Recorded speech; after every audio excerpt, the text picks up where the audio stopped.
میاں محمد بخش رحمۃ اللہ علیہ، آپ نے کتنی پیاری بات کہی ہے نا، عدل کرے تا تھر تھر کمبن اچیا شانہ والے، اور فضل کرے تا بخشے جاون میں جائے منہ کالے۔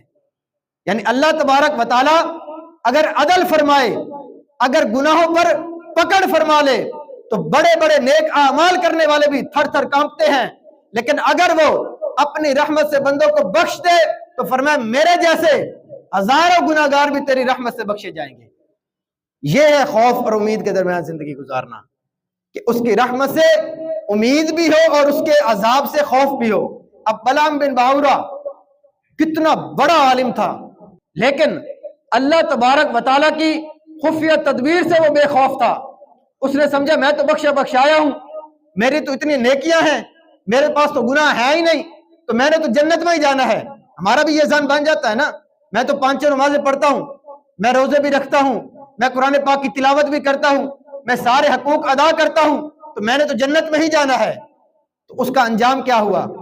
وہ اللہ تبارک و تعالیٰ کی خفیہ تدبیر سے بے خوف ہو گیا، لیکن اللہ تبارک و تعالیٰ کی خفیہ تدبیر اس پر ایسے غالب آئی، اس نے اللہ تبارک و تعالیٰ کے نبی کے خلاف بد دعا کی، اللہ پاک نے اس کو عذاب یہ دیا کہ وہ ہمیشہ کے لیے کافر اور مرتد ہو گیا، اور اس کی زبان لٹک کر اس کے جو ہے وہ سینے تک آ گئی، اور وہ اسی طرح روتا ہوا جو ہے وہ اس دنیا سے مر کے چلا گیا، اور ہمیشہ ہمیشہ جہنم کا عذاب اس کا مقدر بن گیا۔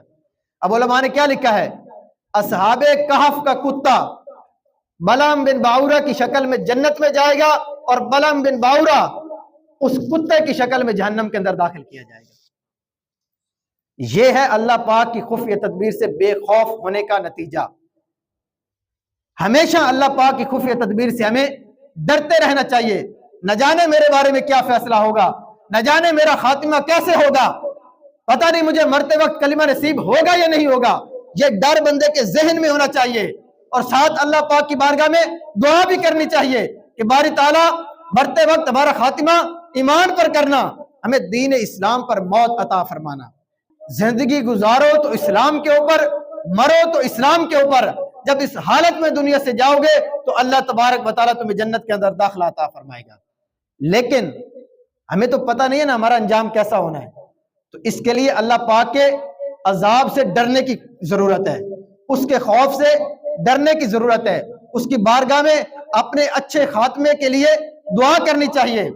حدیث پاک میں ہے نا، انما الاعمال بالخواتیم، فرمایا جس بندے نے پوری زندگی نیک اعمال کیے، ان اعمال کی اسے جزا اور اس وقت اسے فائدہ پہنچے گا جب وہ اپنا خاتمہ ایمان پر لے کر اس دنیا سے جائے گا۔ اگر کوئی پوری زندگی نیک اعمال کرتا رہے اور موت کے وقت وہ ایمان پر نہیں مرا تو سارے کے سارے اعمال برباد ہو جائیں گے، سارے کے سارے اعمال ختم ہو جائیں گے۔ کل قیامت کے دن کسی ایک نیکی کا بھی اجر اسے عطا نہیں کیا جائے گا۔ تو اس لیے فرمایا کہ نیک اعمال کا فائدہ اسی صورت میں ہے جب بندہ اپنا خاتمہ سلامت لے کر ایمان کی حالت میں اس دنیا سے جائے گا۔ اور اللہ پاک کی بارگاہ میں ہر نماز کے بعد دعا کرنی چاہیے کہ باری تعالیٰ ہمارا خاتمہ ایمان پر فرمانا، نبی کریم علیہ الصلوۃ والسلام کی محبت میں جیسے زندگی ہم گزار رہے ہیں، انہی کی محبت میں، انہی کی امت میں، انہی کی غلامی میں رہ کر باری تعالیٰ ہمیں اس دنیا سے جانا نصیب کرنا، یہ دعا کرنی چاہیے۔